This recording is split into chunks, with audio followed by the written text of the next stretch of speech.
अस्सलाम वालेकुम, मेरा नाम हमाला ख़ान है और आज हम प्रिवेंशन ऑफ हार्ट डिजीज़ यानी कि दिल के अमराज से कैसे बचा जा सकता है इसके बारे में बात करेंगे। इसके लिए हम प्रोफेसर डॉक्टर ज़ुबैर अकरम जो एक कार्डियोलॉजिस्ट हैं, हम इनसे इसके बारे में बात करेंगे कि कैसे हम अपने दिल के अमराज को एक्सरसाइज, फ्रूट्स और वेजिटेबल्स से बचा सकते हैं। तो आज हम इनसे पूछेंगे कौन सी ऐसी एक्सरसाइजेज़ हैं, फ्रूट्स हैं और वेजिटेबल्स हैं हमारे पास जो एक ज़ियाबतीस का मरीज़ अपनी डेली लाइफ में शामिल कर सकता है। अस्सलाम वालेकुम।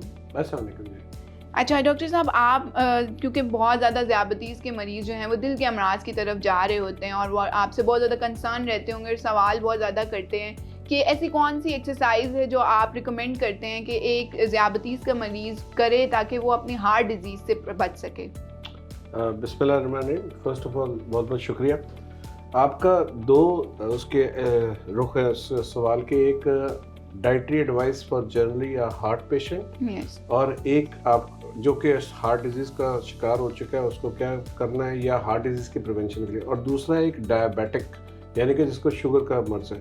सो देयर आर टू डिफरेंट, तो मैं दोनों का अलग अलग आपको जवाब देना चाहूँगा। सबसे पहले प्रिवेंशन ऑफ हार्ट डिजीज़ के लिए जो है आप बात की जाए कि उसके लिए क्या एक्सरसाइज और क्या डाइट लेनी है। जिस तरह के आपने और स्पेसिफिकली आपने डाइट और एक्सरसाइज के मतलब जो है डिस्कशन किया कि उसके ऊपर मैं गाइड करूँ, और सबसे पहले बताता चलूँ for prevention of heart disease जो डाइट, एक्सरसाइज एंड वेट जो है ये they are minor risk factors. Major risk factors जो है स्मोकिंग है, डायबिटीज़ है, हाइपरटेंशन है, कोलेस्ट्रॉल। सो तमाम मैं नाजरीन को ये कहूँगा कि अगर आप में ये रिस्क फैक्टर्स हैं तो इनको सबसे पहले आपने रोकना है। If you are smoker, stop smoking. If you are diabetic, control your diabetes, blood pressure है उसको कंट्रोल, योर ब्लड प्रेशर और कोलेस्ट्रॉल को कंट्रोल करें। Now coming to your question about to how to prevent heart disease with और as a risk factor जो है diet and exercise. तो उसके लिए जो हम AHA की गाइडलाइंस है वो ये है कि कहते हैं कि at least 5 days a week brisk walk for at least 30 minutes. यानी कि आपने ब्रिस्क वॉक करनी है कम से कम 30 मिनट्स के लिए। आइडियली तो ऑल डेज अ वीक आप कर ले, तो एटलीस्ट ये नहीं है कि आपने चल कर चल कर खरामा चलते कि नहीं। You have to do a brisk walk for at least for 30 minutes 5 days a week, 7 days कर लें और ज़्यादा बेहतर है। But there is no restriction कि आप इससे ज़्यादा करना चाहिए। दूसरी चीज़ है वेट के मतलब, और मैंने बताया कि एक तो जनरल आपके वेट की जो गाइडलाइंस होती है कि BMI कितने व्हाट्सएवर, बट हम बिल्कुल लेमन टर्म में कहते हैं कि अपना जो है वेस्ट को कंट्रोल करें। अच्छा। तो उसमें जो है आपको कहा जाता है कि आप अपने जो है वेस्ट लाइन जो है 1 इंची टेप अपने घर में होनी चाहिए। फीमेल्स के लिए ideal waist line is 30 inches और मेल्स के लिए 35 इंचेस है। और 40 पे अगर वो चला जाता है मेल और 35 पे फीमेल तो उसको हम डेफिनेट ओबेसिटी कहते हैं। सो अगर जिन लोगों की वेस्ट लाइन बड़ी है, जिनका पेट निकला हुआ है, उसमें हार्ट डिजीज के इम्कान ज़्यादा है। अच्छा। सो आपने विद डाइट एंड एक्सरसाइज जो है ऑब्वियसली इस वेस्ट लाइन को कंट्रोल करना है टू द डिजायर्ड लिमिट्स और ओबेसिटी से बचना है। जहाँ तक डाइट का ताल्लुक है उसमें obviously Mediterranean diet is the best. आपको ये बड़ा छोटा गोश्त, घी, मक्खन, चिकनाई, टकाटक इस किस्म की एंड जंक फूड, अच्छा, एंड कोलास, इन सब से आपने बचना है। अच्छा, for prevention of heart diseases and for prevention of diabetes even.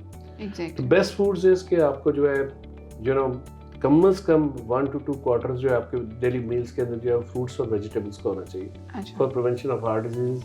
आप वेजिटेबल्स हैं उनमें एंटीऑक्सीडेंट्स हैं, आप तमाम किस्म के वेजिटेबल्स ले सकते हैं। If you are not a diabetic तो तमाम किस्म के फ्रूट्स ले सकते हैं। और आपका 1/3 या 1/2 सर्विंग जो है डेली इसके ऊपर होनी चाहिए। रिगार्डिंग ऑयल्स, लोगों का ख्याल है कि जी ऑयल जो है ऑलिव ऑयल बहुत अच्छा होता है। यस, ऑलिव ऑयल अच्छा है उस सूरत में अगर अनकुक लिया जाए। अगर उसको कुक कर लिया जाए तो बाकी तमाम ऑयल्स के बराबर रहता है। But as it is from जो ऑयल्स या प्लांट सोर्स है तो उसमें कोलेस्ट्रॉल नहीं होता। सो इसलिए हम ऑयल्स को प्रेफर करते हैं, जबकि घी और जो एनिमल सोर्स से दूध से आते हैं दे आर सैचुरेटेड फैट्स, तो they should be avoided. So this is part 1। अब आपने डायबिटिक पेशेंट की बात की है कि डायबिटिक पेशेंट को क्या डाइट और एक्सरसाइज का करना है। It's for prevention of heart disease same है। अच्छा। अगर आपको कोई एंजाइना या उस तरह का मसला नहीं है, वही daily exercise of at least 30 minutes. अच्छा। Brisk walk 5 days minimum a week, waistline same, 30 for females, 35 for males। सिर्फ डाइट द सेम जिस तरह वो मैंने चिकनाई वाली चीज़ों का परहेज बताया, सिर्फ इसमें फ्रूट्स का जो है क्योंकि ऑब्वियसली पेशेंट डायबिटिक है उसमें फ्रूट्स पे जो है सिर्फ हम अमरूद, एक छोटा पीस या आड़ू या जो है सेब one single piece of either of the three, या उसके अलावा पपीता जो है वो हम ले सकते हैं. But otherwise dietary advice except for the fruits it's the same whether you are a diabetic or not a diabetic. Okay. So this is what it is. Okay अच्छा, इसमें जैसे क्योंकि एक दिल का मरीज़ का जो होता है, दिल का अमराज के, अच्छा इसमें जैसे कोई एक दिल का पेशेंट होता है, दिल का मरीज़ होता है, तो वो सब्जियों में आप उसे कह रहे हैं कि वो तमाम किस्म की सब्जियां इस्तेमाल कर सकता है. Yes. या कोई आप एक स्पेसिफिक चीज़ बताना चाहेंगे कि इसका इस्तेमाल वो अपनी डेली लाइफ में ज़रा ज़्यादा रखे, ज़रूरत से ज़्यादा कर ले इसका इस्तेमाल, या वो तमाम सब्जियों का इस्तेमाल कर सकता है? जैसे कि आलू आ जाता है, आलू में बहुत सारे लोग ऐसे करते हैं कि फ्राइड आलू का इस्तेमाल कर रहे होते हैं, क्योंकि उन्हें होता है कि डॉक्टर ने अगर आलू की इजाज़त दे दी है तो वो किसी भी फॉर्म में इसका इस्तेमाल कर सकते हैं. आलू का जो है ऑब्वियसली एक तो चुकंदर और गाजर इज समथिंग जो कि डायबिटिक्स को एहतियात करनी है. आलू का partially, but obviously it just depends कि आप किस अंदाज में उसको कुक कर रहे हैं. मगर आलू के अगर आप फ्राइज ले रहे हैं तो वो सारी उसकी वैल्यू जो न्यूट्रिशनल वैल्यू है वो खराब है. अच्छा, बिल्कुल खराब होगी. बट अगर आप बॉईल करके ले सकते हैं, बट सालन में ले सकते हैं आलू, you can take it. You know सब्जियां तमाम ठीक है ग्रीन, बट यू नो ज्यादा अनकुक्ड जो है वो they are more preferable. Okay. So you should, it should be a salad loving community, you know. Salad आप पूरा बोल बनाएं.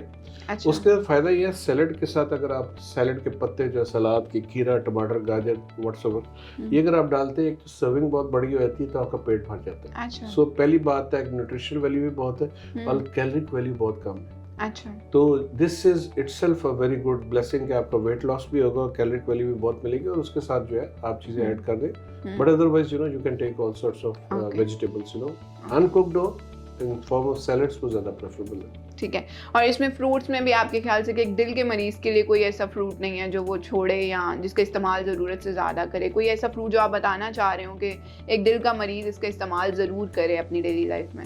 यू नो दिल के मरीज जो है वो फ्रूट्स जो है डायबिटिक्स के लिए मैंने आपको सिर्फ बताया अमरूद सेब आड़ू या पपीता या जो है इसमें सिट्रस फ्रूट में जो है हम ग्रेप फ्रूट कहते हैं, ग्रेप फ्रूट नॉट ऑरेंज क्योंकि वो मीठा होता है. बट अदरवाइज अगर आप डायबिटिक नहीं है तो तमाम किस्म के आप फ्रूट्स ले सकते हैं. सिर्फ ये होता है कि अगर आपको साथ अपने इर्द गिर्द कोमोर्बिडिटीज देखनी होती हैं कि अगर आपका जो है पोटेशियम लेवल्स हाई है या कोई किडनी का मसला है तो आपको ऐसे फ्रूट्स जिसमें पोटेशियम है जैसे केला है, खजूर वगैरह वो अवॉइड करनी है. फिर उसके बाद कुछ पेशेंट्स जो होते हैं हार्ट डिजीज एस्टेब्लिश्ड है जिनका दिल का पट्टा कमजोर है, उनको हम कार्डियक फेलियर के पेशेंट्स कहते हैं. तो उनको हम कहते हैं जी आपने पानी कम रखना है, मकदार में पानी पीना है.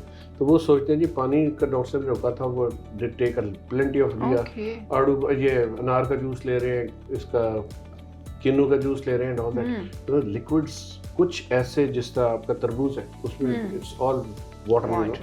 तो आपने देखना है कि अगर if you are established patient of heart disease, दिल का पट्टा कमजोर है तो फ्रूट ऐसे सॉलिड फ्रूट्स लेने हैं. और अगर आप डायबिटिक नहीं है तो अच्छा ऐसा फ्रूट जिसमें फ्लूइड कंटेंट ज्यादा, और अगर आपका दिल का पट्टा वीक है तो फिर आपको वो वाले फ्रूट्स नहीं लेने, just like citrus fruits and तरबूज वगैरह. बाकी पोटेशियम के कुछ रिच हैं और कुछ नहीं है.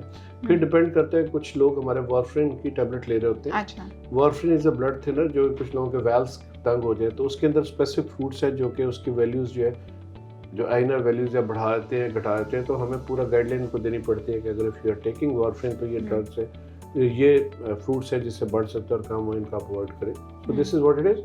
सो अल्टीमेटली डिपेंड करता है कि आपको उससे प्रिवेंशन के लिए रहे, और अगर एक पेशेंट है तो इट्स ऑलवेज बेटर कि आप अपने कंसल्टेंट कार्डियोलॉजिस्ट या डायबिटोलॉजिस्ट या फिजिशियन से पूछ के अकॉर्डिंगली आप अपने फूड लाइंस जो है सिलेक्ट करें. ठीक है.